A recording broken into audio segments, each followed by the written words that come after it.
માધવજી કે પ્રભુ તમે જે મને વાત સમજાવી જાણું છું કે આત્મા અખંડ છે, આત્મા ખંડિત ના થાય, આત્મા અમર છે, આત્મા કોઈ દાડો મરતો નથી કે જન્મતો નથી, આત્માને પાણી ભીંજવે નહીં, અગ્નિ બાળે નહીં, સહસ્ત્ર છેદે નહીં, એવો અખંડ આત્મા એવું જાણું છું. પણ બાપા તમે જે સદે હે અર્જુન બાબા જય ગુરુ મહારાજ સદે જે અમને મજા મોજ કરે છે કાલ મળશો કે ના બાપા વેલેથી વસુટેલું પાંદડું પછી ભવે ભેગું થતું નથી. એટલે આપણે બધાને આવી તિથિ રાખવાનું કે આવું સત્સંગ રાખવાનું કે આવું આ મેળાપ કરવાનું કારણ શું છે કે આર્યું છે કે દેહ શબ્દ મિલાવવા તો હોરે પણ દેહ મિલાવવાની જરૂર છે. દેહ પછી મળવો મુશ્કેલ છે બાપુ.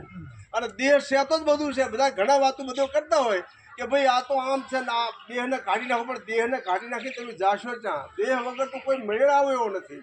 દેહ છે તો બધું છે, તો જ બધું છે ને મેળાવ્યો નથી. એટલે કેરાકોટની અંદર લાખો પુરાણી થઈ ગયા મહાન સંત.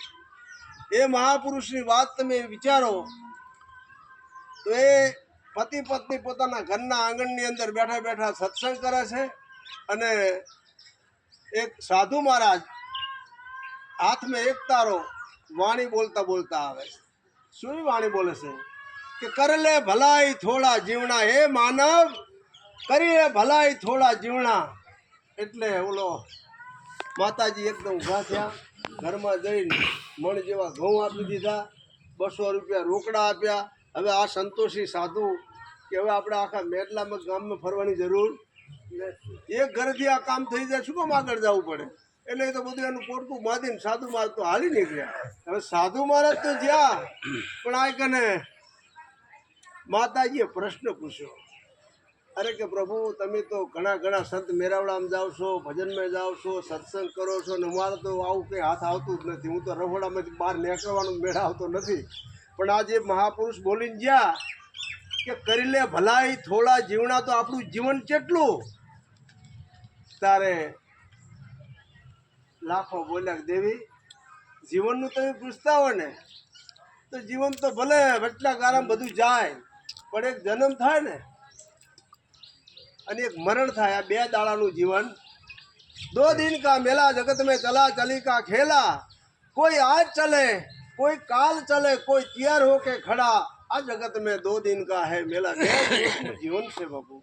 અને વટલા ગારામાં ગમે એટલું જીવ્યા હોય બધું નકામું છે, એવું સંતો મહાપુરુષો કહે છે. જન્મવાનો જ અને મરવાનો મ.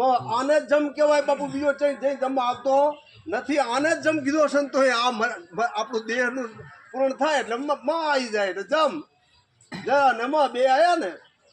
હવે આગળ માતાજી ઘડીક વિચાર કરે કે પ્રભુ તમે વાત કરો છો પણ મારે તમને બીજું કંઈ કહેવું નહીં, પણ મને આવું નક્કી થતું નથી કે કેમ કે જેટલાય પલ્લાના જીવડા જલમી જલમીને મરી ગયા, કોઈની ખત ખબરી લાયા નથી.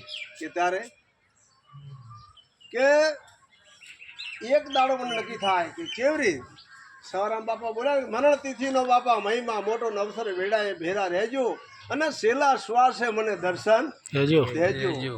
અને તોરલ માતાએ પણ એવું કીધું કે મોતી એરણ મેં હેરાય અને ફૂટી જાય એને ફટક્યા કહેવાય. ખરે ખબર થાય. ખરું ચિયું કીધું સંતોએ કે છેલ્લા શ્વાસ કંઈ ખચવાય ને એને ખરું કીધું છે. એ ખરાને હાચવવા માટે જ મહાપુરુષો આ મથી જશે. પણ હવે આ તો બધું આની કળાનો અકડી કોઈ પાર આવ્યો નથી. એટલે આ મને એક દાડો નક્કી થાય છે. એટલે લાખો પછી ઊભા રહી ગયા. હવે લાખો ઉમાએ ઓલા 2 દાડા કીધા, અમને એક દાડો કીધો. તો ચોથી ચોપડી ભણવા વાળી દીકરી ચોપડી પુસ્તક વાંચતી સુરતા આંકને રાખી. એ ચોપડી બંધ કરીને આવીને ઊભી રહી, બાપા મારે થોડુંક આમે બોલવું છે, જો રજા આપો. અરે બેટા તને અમે શું આદો પડે, તને કંઈ ખબર ના પડે, તું તારું કામ કર. કે ના મને બોલવા દો થોડું. માતાજી કે બોલવા દો ને શું કહેવા માંગે. હવે તમે જો આ સંસ્કાર માનવ જીવનનો સંસ્કાર છે ને એ જ માનવ જીવનનો પાયો છે બાપુ. સંસ્કાર જેના ઘરમાં ના હોય ને એનું જીવન અધૂરું છે. મહાપુરુષો કહે છે સંપત્તિ તમારા ઘરમાં કરોડો રૂપિયાની હોય, એ સંપત્તિ ત્યારે ભીફળી જાય નક્કી નથી. જો સંસ્કાર હશે ને તો જ એ સંપત્તિ ટકશે ને કે નહીં ટકે બાપુ. એટલે આ જીવનની અંદર મહાપુરુષો એવું કહે છે, આ દીકરી શું કહે છે કે બાપા તમે બે ભૂલા પડ્યા છો. એટલે કે હે હા કે બે ભૂલા પડ્યા, લાખા ભૂલ્યા લખપતિ, ઉમા ભૂલ્યા ઉમા, તમે મારી ભૂલ્યા છો એમ કે આ શ્વાસ આ ના આંખના પલકારે જેટલું જીવન છે કે કેમ, કેટલું જીવન બતાવ્યું? આંખના પલકારે જેટલું. ઓલે 2 દાડા કીધા અને 1 દાડો કીધો, અને આ ખાલી પલકારો કીધો. ઘડી પણ મનવા નામ સમરલે પલે પલે તારો જુગજા. એક આંખના પલકારા જેટલું આપણું જીવન છે. હે માનવ મણી પ્રકાશ વરે કરી લ્યો સુકૃત કામ, નેન ફરકતા ફકીર બની જશો ને મસાણે થઈ જશે આપણા મુકામ. એક આંખના પલકારાની અંદર તમે જુઓ, એક મોરબી ગેરાજ થઈ ગયા આપણે 26મી જાન્યુઆરીએ હુકમ આવ્યો, લાખો કરોડો માણસોનો મેદાન થઈ ગયું બાપુ એક આંખના પલકારામાં.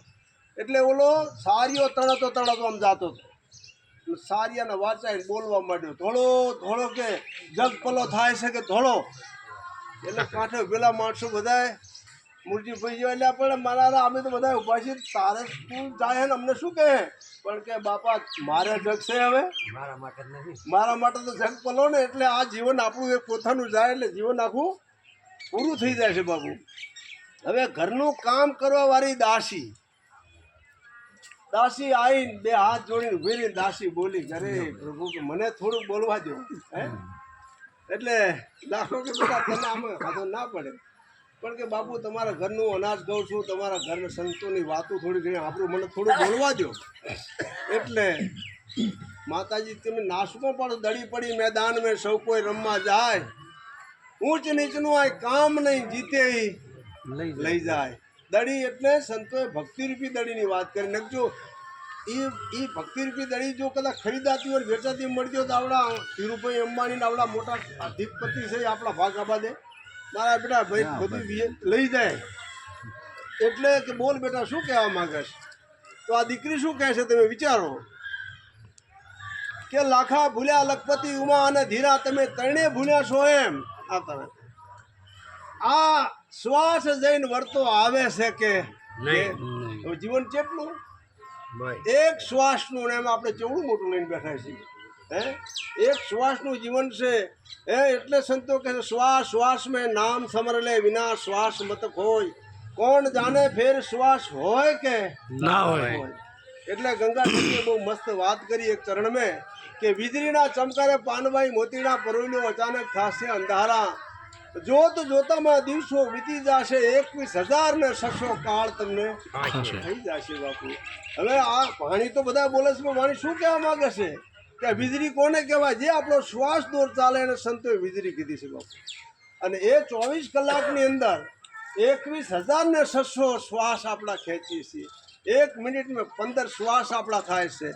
અને 24 કલાકની અંદર 21,600 શ્વાસ આપણે નિરોગી શરીરવાળાના પરિપૂર્ણ થાય બાપુ.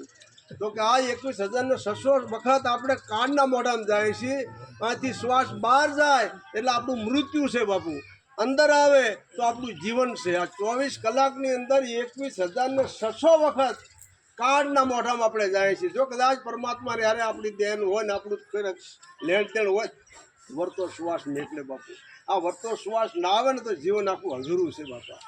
એટલે સંતો મહાપુરુષોએ એક આ દિલ્હીની અંદર ઓલો થઈ ગયો શાહજહાં, સિકંદર બાદશાહની વાત બહુ લાંબી, પણ શાહજહાંનો એક ટોકો દાખલો